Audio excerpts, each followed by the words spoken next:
আউযুবিল্লাহিমিনাশ-শাইতানির-রাজীম। শুরুতেই সেই মহান আল্লাহ তাআলার শুকরিয়া আদায় করি, যার অপার অনুগ্রহে আমি আপনাদের সামনে একটু ভিডিও দেওয়ার জন্য প্রস্তুতি নিয়েছি।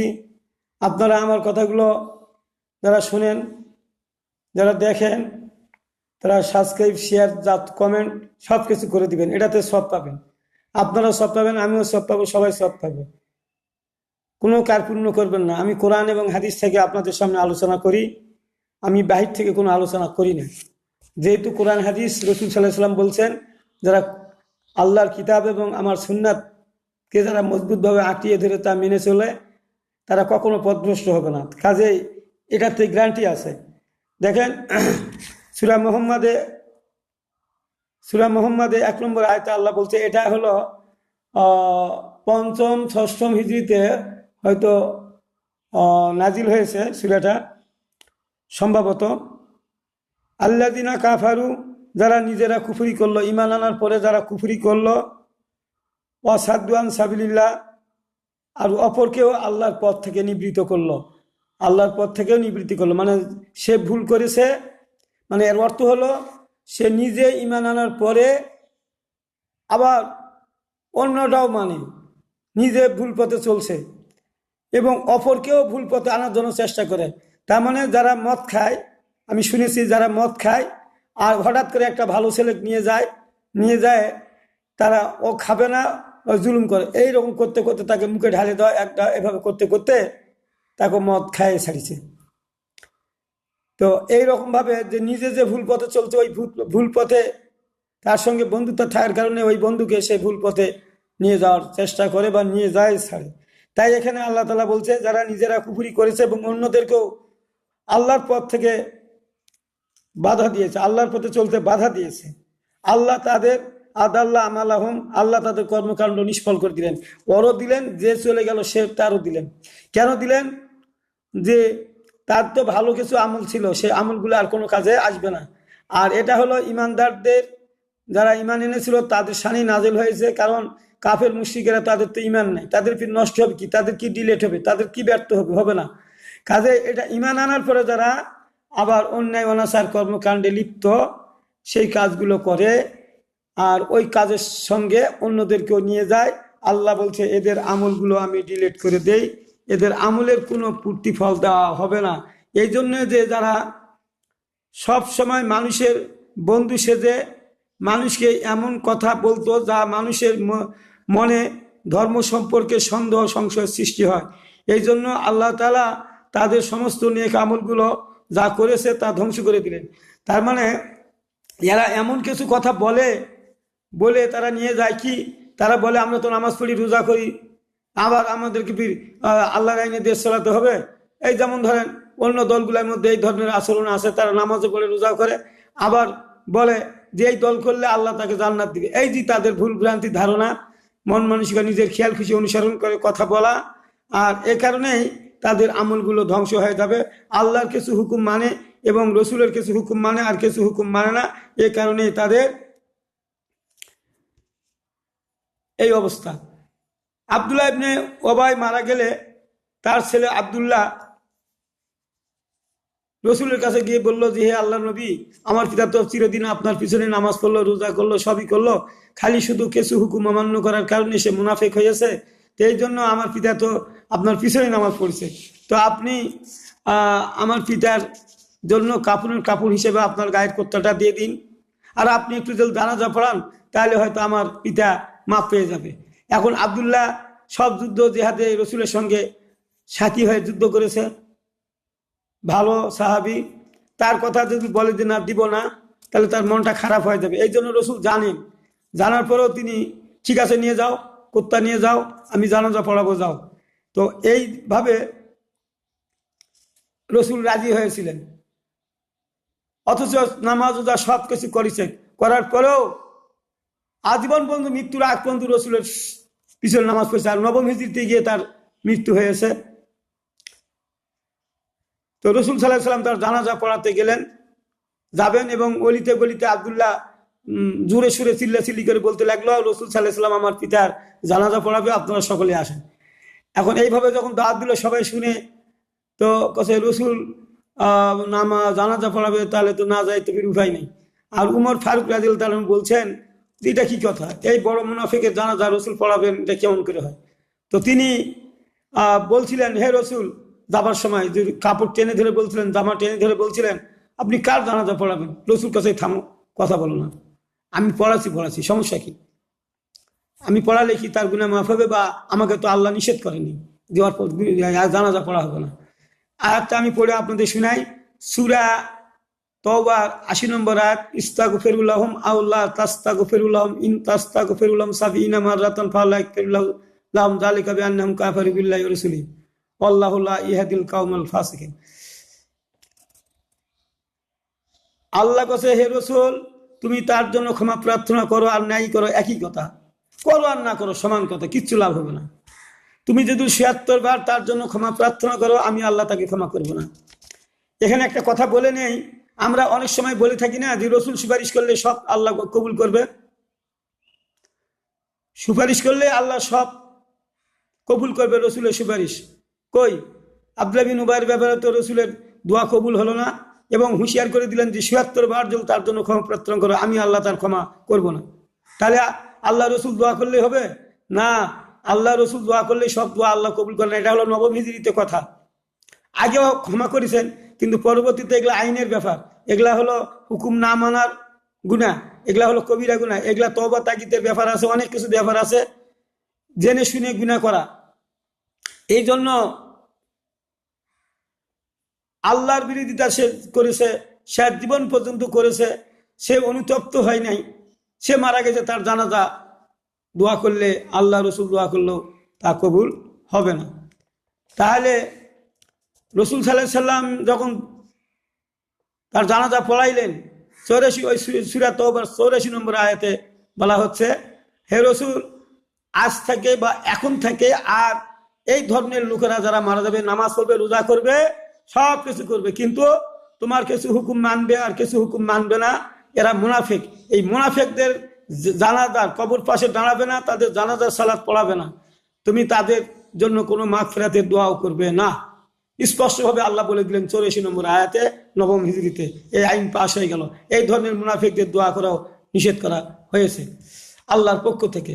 তাহলে আল্লাহর উমর ফারুকের শানে কথার পক্ষে ৮০ এবং ৮৪ নম্বর আয়াত নাজিল হয়ে গেল, যে উমরের যে ধারণাটা, সেটা স্পষ্ট ধারণা, উমর সব বুঝতে পারতেন। তার ইমান কত বড় দেখেন, সে বুঝতে পারত কে ইমান আছে কার ইমান নাই, তার কর্মকাণ্ড দেখেই সে বলতে পারে। তো আমি আপনাদের সামনে যেটা বুঝাতে চাচ্ছি, কুল্লু নাফসিন বিমা কাসাবাত রাহিনাতুন, প্রত্যেক মানুষ নিজ কর্মের জন্য দায়ী হবে। আর আব্দুল্লাহ বিন উবাইয়ের কর্মকাণ্ড ভালো ছিল না, কিছু হুকুম মানতো, কিছু হুকুম মানতো না। সে নামাজ পড়ে, রোজা করে, সব কিছু করে, যুদ্ধ জেহাদ মানে না, আল্লাহর আইনগুলো মানে না, এগুলা মানা। আর অন্যদের সঙ্গেও গোপনে খবর পাঠায়, বিভিন্ন কর্মকাণ্ড করে, কিন্তু তাদেরকে মসজিদ থেকে বের করে দেওয়া হয় নাই। আজও ওই নীতি সবাই আমরা ধারণ করি। কেউ মুনাফিক জানার পরেও আমরা তাদেরকে বের করে দেই না। কে নামাজ পড়ছে, কে পড়ছে না, কে মুনাফিকি করছে, কে মুনাফিকি করছে না, এটা আমরা যাচাই বাছাই করি না। কারণ রসুল যেহেতু নিজেও ওইটা করেন নাই, এর দায়িত্ব আল্লাহর উপরে ছেড়ে দিয়েছেন, এই জন্য আমরা আল্লাহর উপরে এটা ছেড়ে দিব। কাজেই ওয়া ইন্নাহুম লা ইয়াসুদ্দু লাহুম আনাসি বিল্লাহ ওয়া ইহা সাবুনা ওয়া আন্নাহুম মুহতাদুন। শয়তান মানুষকে সৎ পথ হইতে বিরত রাখে, অথচ মানুষ মনে করে আমি সঠিক পথে চলছি। আর যে মানুষগুলা ভুল করে, এই মানুষগুলা মনে করে যে আমরা তো সঠিক পথেই চলছি, আমরা তো সঠিকই আছি, আমরা তো মিথ্যা কথা বলি না, আমরা তো চুরি ডাকাতি করি না, আমরা রসুলের সব হুকুম মানব। আর রসুল নিজেই বলেছেন যে নামাজের আমল ঠিক হলে সব আমল ঠিক হবে, রোজা করলে সব গুনাহ মাফ হয়ে যাবে। তারা তো এই কাজগুলো করছিল, আর এই কাজটার উপর বিশ্বাসী থাকার কারণে এটা হয়েছে। রসুলের যে সব কর্মকাণ্ড মেনে নিতে হবে শরীয়তের সাথে, পরবর্তীতে এগুলা যোগ হচ্ছে, এই যোগ হওয়া তারা মনে করে নেই। আগে যেহেতু বলেছে রসুল, সেহেতু ওই নীতি অনুসরণ করেই তারা চলছে। পরবর্তী যেগুলা যোগ হচ্ছে সেগুলা তারা মেনে নিতে পারছেন না, কিছু মানেন আর কিছু মানেন না। এই কারণেই আব্দুল্লাহ বিন উবাইয়ের রসুলের দোয়া কবুল হয় নাই, কোনো কাজে আসে নাই। আজও যদি আমরা ওই আব্দুল্লাহ বিন উবাইয়ের মতন যদি আচরণ করি, আমরা নামাজ পড়বো, রোজা করব, সব কিছু করব, কিন্তু আমরা কি করব? ভালোর সাথে মন্দ, মন্দের সাথে ভালো মিশাই দিব। এ ব্যাপারে আল্লাহ বলেছেন 42 নম্বর আয়াতে সূরা বাকারার, ওয়ালা তালবিসুল হাক্কা বিল বাতিলি ওয়ালা তাকতুমুল হাক্কা ওয়া আনতুম তাআলামুন। তাহলে তোমরা সত্যকে মিথ্যার সহিত মিলিত করো না এবং জানিয়া শুনিয়া সত্য গোপন করিও না। তাহলে সত্য মিথ্যার সহিত মিশ্রিত করো না, তার মানে কিছু মানবেন আর কিছু মানবেন না, সত্য মিথ্যাকে একাকার করে দিবেন, এইটা কাজ করা যাবে না। জানিয়া শুনিয়া সত্য গোপন করা যাবে না। আপনি জানেন যে আল্লাহর সব হুকুম মানতে হবে, না হলে হবে না, আল্লাহর আইনগুলো আনতে হবে। আপনি এখন তুচ্ছ জ্ঞান মনে করে তিনি বলছেন যে সব হুকুম মানবে পারা যায়, ওগুলো মানা যায়, এই করে আপনি জানে শুনে আপনি এটা মানা থেকে বিরত হয়ে গেলেন। আল্লাহ বলছে এইটা কাজ করো না, এই কাজ করে তোমরা মিথ্যার সহিত সত্যকে মিশ্রিত করো না, আর মিথ্যার সহিত সত্যকে মিশ্রিত করো না। এই কারণেই আব্দুল্লাহ বিন উবাইয়ের গুনাহ মাফ হয় নাই। এই সত্য মিথ্যাকে একাকার করে দিয়ে কিছু ভালো কাজ করে, কিছু খারাপ কাজ করে, কিছু মানে কিছু মানে না। আচ্ছা দেখেন, আমরা তো নামাজ পড়ি, রোজা করি, এখন যারা আমরা এখানে আছি বাংলাদেশে, আচ্ছা আমাদের কি রাষ্ট্রীয়ভাবে সুদ ঘুষ বন্ধ করে দেওয়া হয়েছে? ব্যাংকে লোন নিলে তো আপনাকে সুদ দিতে হয়, সুদ নিতে হয়। গ্রামীণ ব্যাংক, আশা নিরাশা, অনেক ব্যাংক এখন হয়েছে বেসরকারিভাবে, সবগুলাতে লোন নিলে তো সুদের কারবার চলে। তাহলে আল্লাহ বলছে ইয়া আইয়ুহাল্লাযীনা আমানুত্তাকুল্লাহা ওয়া যারু বাকিয়া মিনার রিবা ইন কুনতুম মুমিনিন, হে ঈমানদারগণ তোমরা আল্লাহকে ভয় করো এবং সুদের যত বকিয়া আছে তা ছেড়ে দাও। তখনও পূর্ণ নিষেধ, এই আয়াত নাযিল হয় কিন্তু সুদ একেবারে নিষিদ্ধ হয়ে যায় না, সুদ নিষিদ্ধ হয়েছে 8ম হিজরির পরে। তো এখন শুধু হুঁশিয়ার করে দিচ্ছে তোমরা এইভাবে চক্রহারে খাও না, চক্রহারে সুদ খেও না, যা নিষেধ করা হয়েছে। আচ্ছা, ফাইল্লাম তাফালু ফাজানু বিহারবিন মিনাল্লাহি ওয়া রাসূলিহি, যদি ছাড়িয়া দাও তাহলে, ছাড়িয়া না দাও তাহলে আল্লাহ এবং রসুলের সঙ্গে যুদ্ধের জন্য প্রস্তুত থাকো। তার মানে চক্রহারে সুদটা খেয়ে নিও না, তোমাদের উপরই যা আছে ছেড়ে দাও। অথবা বলা হয়েছে যে তোমরা আর সুদি নিও না, তোমরা আর সুদি নিও না, চক্র কেন, তোমরা সুদটাই নিও না, আসল টাকাটা তোমরা, মূলধনটা তোমরা ফিরে নাও। আর যদি তোমরা এটা আল্লাহর হুকুম না মানো তাহলে কি হবে? তাহলে তোমরা জেনে রাখো আল্লাহ এবং রসুলের পক্ষে যুদ্ধের ঘোষণা। কিয়ামতের ময়দানে হাদিসে আসছে, কিয়ামতের ময়দানে আল্লাহ বলবে যে তোমরা তরবারি নাও আর আমাদের সঙ্গে যুদ্ধ করো। যে আল্লাহর সঙ্গে যুদ্ধ করার মতো ক্ষমতা আছে, এই জন্য যা প্রবাদ বাক্য হিসেবে বলা হয়েছে আল্লাহর সঙ্গে যুদ্ধ করবে, এক করবে। তার মানে অতটুকু গুনাহ হবে আল্লাহর সঙ্গে যুদ্ধ করার শামিল যারা কি করে, যারা সুদ ঘুষ লেনদেন করে। তা আপনি এই দেশে সুদ যারা চালু রাখবে, সুদ মদ যারা জারি রাখবে, আপনি নামাজি লোক, আপনি নামাজ পড়েন, রোজা করেন, তারপরে ওই দলকে সমর্থন করেন কি করে বলেন? যারা সুদ ঘুষ জারি রাখবে, এই ধরনের ব্যাংক চালু রাখবে, তাদেরকে আপনারা নামাজি মানুষেরা কিভাবে সমর্থন করেন আর খিলখিল করে হাসেন? আর যারা সুদ উৎখাত করার জন্য ইসলামী ব্যাংক, বিভিন্ন ব্যাংক আগের থেকেই করে চেষ্টা চালাচ্ছে, যাতে করে মানুষকে সুদের সেই কড়ার গ্রাস থেকে মুক্ত করে মানুষদেরকে সত্য পথে, আল্লাহর পথে আনার জন্য চেষ্টা করছে, বড় গুনাহ থেকে বাঁচার জন্য চেষ্টা করছে, সেই দলকে সমর্থন করেন না। তারা আগের থেকে এই প্রস্তুতি নিয়েছে। আমি আপনাদের কাছে বলতে চাচ্ছি যে আপনারা যে কিছু মানেন কিছু মানেন না, তার আমি উদাহরণ একটা আরেকটা দিই। অসারিক অসারিকাতু ফাকতাউ আইদিহুমা জাযাআম কাসাবা নাকালাম মিনাল্লাহ, পুরুষ কিংবা নারী চুরি করলে তার হাতটা কেটে দাও, এটাই তাদের কৃত্যকর্মের ফল, এটাই আল্লাহর আসল দণ্ড, এটা হলো আসল দণ্ড। এটা আল্লাহ এটা বলতেছে আর আপনি এই হুকুম অমান্য করে চলছেন। এই আইন আনার জন্য যারা চেষ্টা করে তাদেরকে প্রত্যাখ্যান করছেন, নামাজও পড়েন, রোজাও করেন, এই যে আপনারা সত্যের সঙ্গে মিথ্যা মিশ্রিত করছেন। এই জন্যই তো বলা হচ্ছে তোমরা কিছু মানবে কিছু মানবে না। আব্দুল্লাহ বিন উবাই তো কিছু মানিছে কিছু মানে নাই, যার ফলে তার ওই শাস্তি হয়েছে। তাহলে আমাদের মধ্যেও যদি ওই আব্দুল্লাহ বিন উবাইয়ের মতো যদি আমাদের চরিত্র হয়, একই হয়, তাহলে আব্দুল্লাহ বিন উবাই যেমন মুনাফিক হয়েছে, আমরা মুনাফিক হব কিনা বলেন? মুনাফিক হব কিনা? আমরা আল্লাহর হুকুমে আল্লাহর কিছু কথা মানি, কিছু কথা মানি, তাহলে আমরা মুনাফিক হব না? আমরা কি চোরের হাত কেটে দেই না? আমরা কি সুদ ঘুষ বন্ধ করার চেষ্টা করছি না? যারা করছে তা আলাদা ব্যাপার, তাদের ব্যাপার তারা আলাদা, তারা করছে, তারা অবশ্যই এই ব্যাপারে এক হবে। তো আমি আপনাদের কাছে বলছি যে এই যে চোরের হাত কাটার আইনটা আসছে কখন?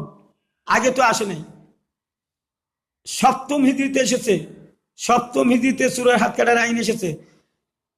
ফৌজদারি যত দণ্ডবিধি সপ্তম হিজরিতে এসেছে। ফৌজদারি দণ্ডবিধিগুলো সপ্তম হিজরিতে নাজিল হয়েছে। তাহলে সপ্তম হিজরি মানে কি? মক্কাতে 13 আর এদিকে 7, তাহলে 20তম বছরে, রসুলের 20তম বছরে এই চোরের হাত কাটার আইন, মদ পান করা নিষিদ্ধ আইন, কেসাস, জুলুম নির্যাতন, এগুলো আইনগুলো এসেছে সপ্তম হিজরিতে।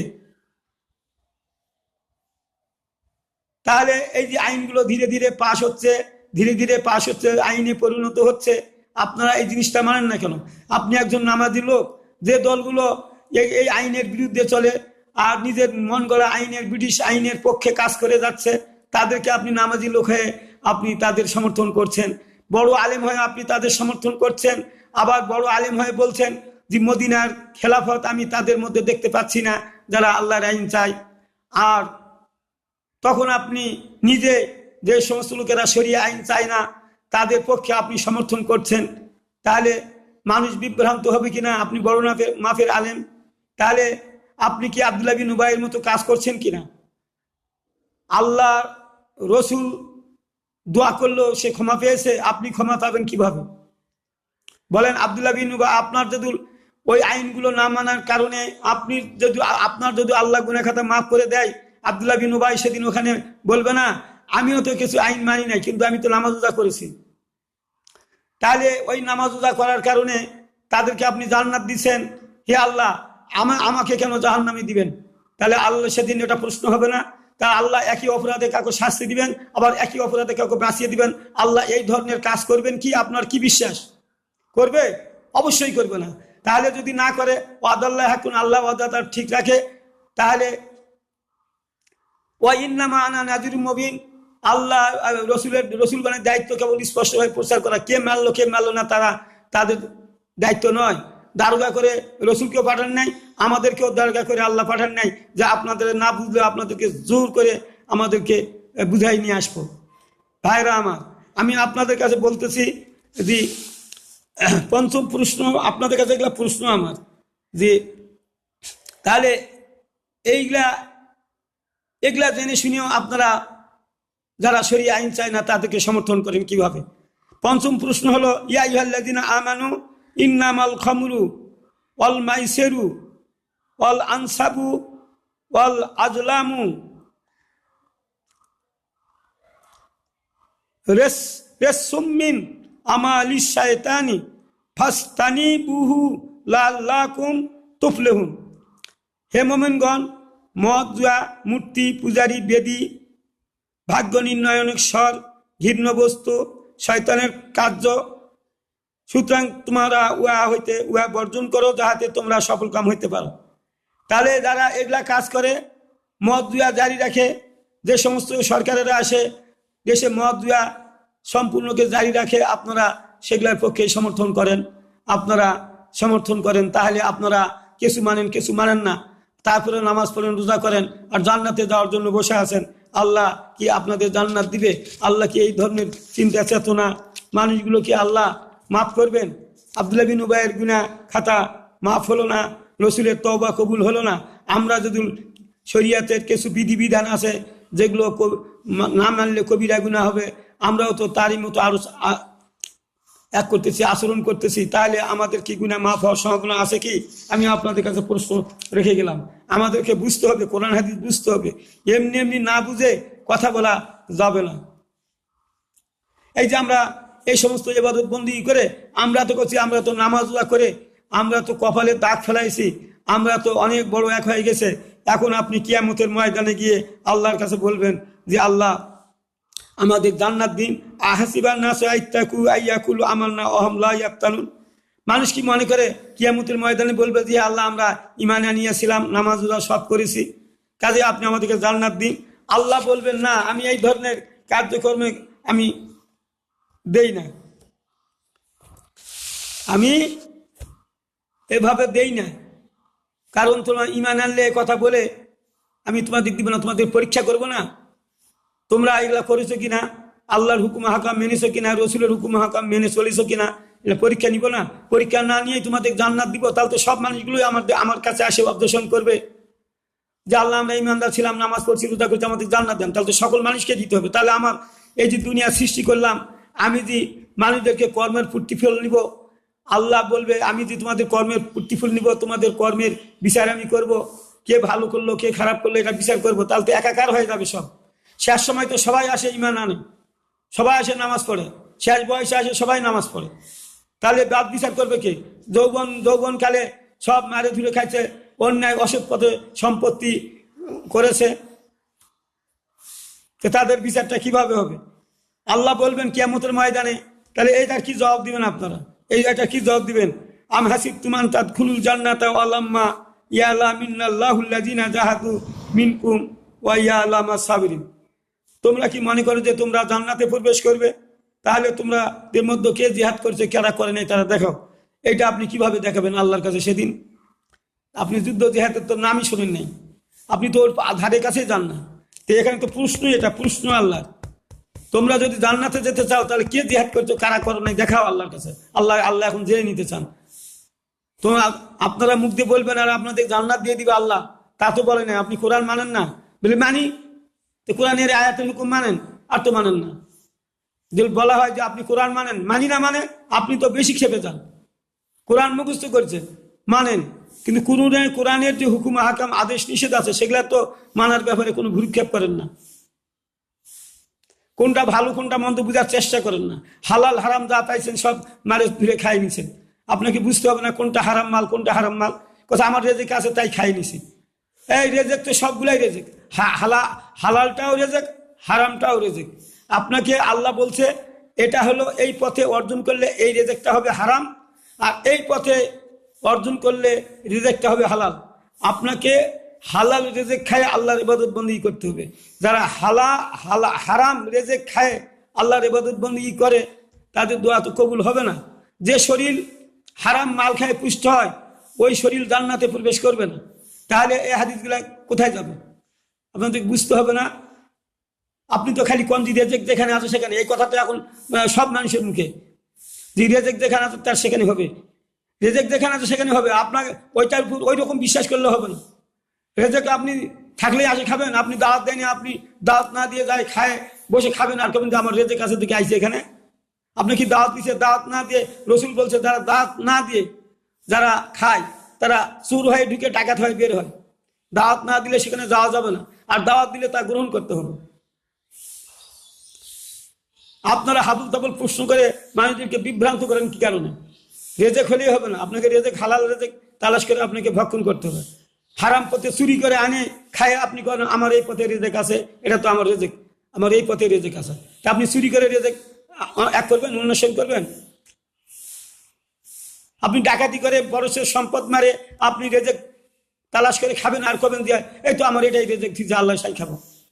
হ্যাঁ, আপনার রেজেক হারাম পথে ঠিক যে আপনি হারাম পথে আয় রোজগার করছেন, তো আপনি জান্নাতে যাওয়ার তো আশা করতে পারেন না। এটা তো আল্লাহ নিষিদ্ধ কাজ করছেন, আপনি আল্লাহর হুকুম অমান্য করছেন। এই কারণে এই কাজটাতে করে তো আপনি তো জান্নাতে যেতে পারেন না। তাহলে আপনারা এই ধরনের কথা বলে মানুষকে বিভ্রান্তির মধ্যে ফেলে দিয়েছে। আবার একটা কথা বলেন, এই কথাগুলো ওইভাবে বলাটা ঠিক না। যতদিন তার রেজেক আছে ততদিন সে বেঁচে থাকবে, বেঁচে পানি খাইতে বেঁচে থাকবে। আপনাকে বুঝতে হবে যে রেজেক বাঁচে থাকলে তা খেতে হবে, এটাই বুঝতে হবে। তো ওইটা বলার তো দরকার নাই যে রেজেক যতদিন আছে ততদিন বেঁচে থাকবে। আল্লাহ যতদিন হায়াত থুইছে এই রেজেকের কথা তো কয় নাই আল্লাহ যতদিন যার হায়াত রেখেছে ততদিন সে বেঁচে থাকবে। পানি খাওয়া বেঁচে থাকবে, না খায় অনেকদিন বেঁচে থাকে, খায় খালি বেঁচে থাকে। হারাম পথে রেজেক খাওয়ার জন্য কঠোরভাবে নিষিদ্ধ করা আছে। আপনি হারাম পথে রুজি রোজগার করে আপনি খাবার সময় করছেন এটা আমার রেজেক, এটা আল্লাহ রাখিছে, তো এটা রাখিছে তো, কিন্তু আপনার তো নিষিদ্ধ করছে যে এই রেজেকটা হবে না, খাওয়া যাবে না, এটা হারাম পথে রোজগার, হারাম পথে আয় করছে, এই রেজেক তোমার খাওয়া যাবে না, এটা নিষিদ্ধ কাজ। খালি না বুঝে খালি হাঁকাও একগুলা করে কথা বলে যায়। আমি আপনাদের সামনে এই কথা বলার উদ্দেশ্য ছিল যে যতদিন মানুষের হায়াত আছে ততদিন বেঁচে থাকবে, এটাই হলো দুর্বসত্য, এটাই হলো কোরআন হাদিসের কথা। মানুষের যতদিন হায়াত থাকবে ততদিন বেঁচে থাকবে, পানি খায় হলেও বেঁচে থাকবে, কিছু খেতে না পারলেও বেঁচে থাকবে। এটাই আমাদের ইমানদার যারা আমরা মুসলমান তাদেরকে এইভাবে বুঝতে হবে, এইভাবে বিশ্বাস করতে হবে। আপনি রেজেকের কথা বলে হারাম পথে আয় করে হারাম মাল খায় আপনি বলতেছেন যে আমার এটা রেজেক আসলো, এই ধরনের কথাগুলা বলা বন্ধ করে দেন। এই ধরনের কথাগুলা বলেন না। কিছু অশিক্ষিত লোক আছে, তারা ভুল পথে টেনে নিয়ে বেড়ায়, ভুল পথে নিয়ে যায়, আর এইভাবে তারা ক্ষতিগ্রস্ত হয়ে যায়।